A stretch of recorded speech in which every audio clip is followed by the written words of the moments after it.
Thank you. Hello, California.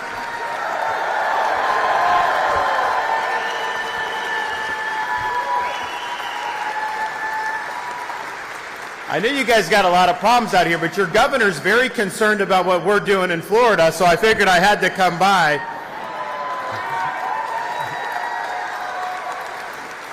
And I believe parents in the state of Florida should be able to send their kids to elementary school without having an agenda jammed down their throats. They should not be teaching a second grader that they can choose their gender. That is wrong, and that is not going to happen in the state of Florida.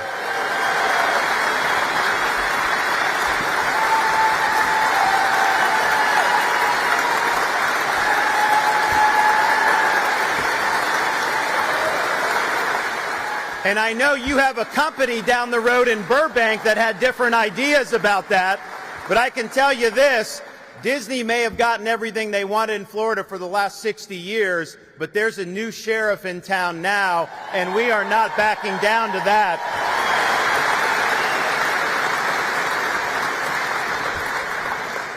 We are also working to reorient higher education towards those goals that I had mentioned. And to do that, we've already enacted reforms so that all tenured professors in the state of Florida must undergo review every 5 years and can be let go for poor performance.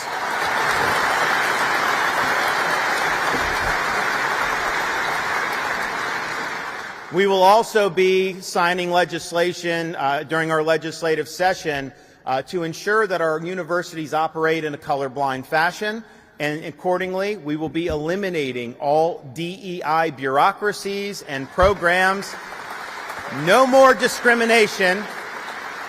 So in Florida, we say very clearly, we will never, ever surrender to the woke mob. Our state is where woke goes to die.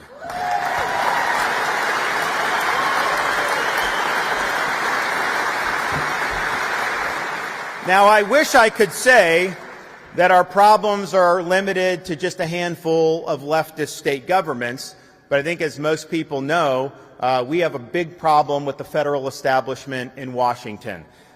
It has engaged in an inflationary spending binge that has left our citizens poorer and our nation weaker.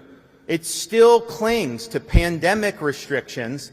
They won't let Novak Djokovic come to the United States, even though he's had COVID because of the shot mandate. And these restrictions are based on ideology, not based on science. They have recklessly facilitated open borders.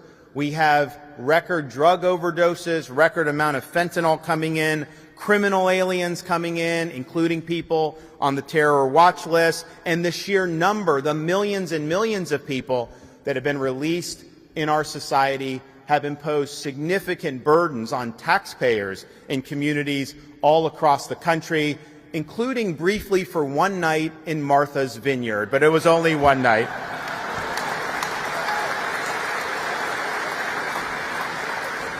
Thank you all. Thank you so much.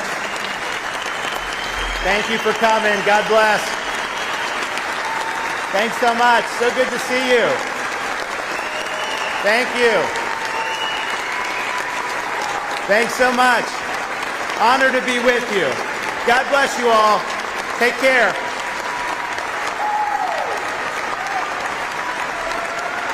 Ladies and gentlemen, please remain seated.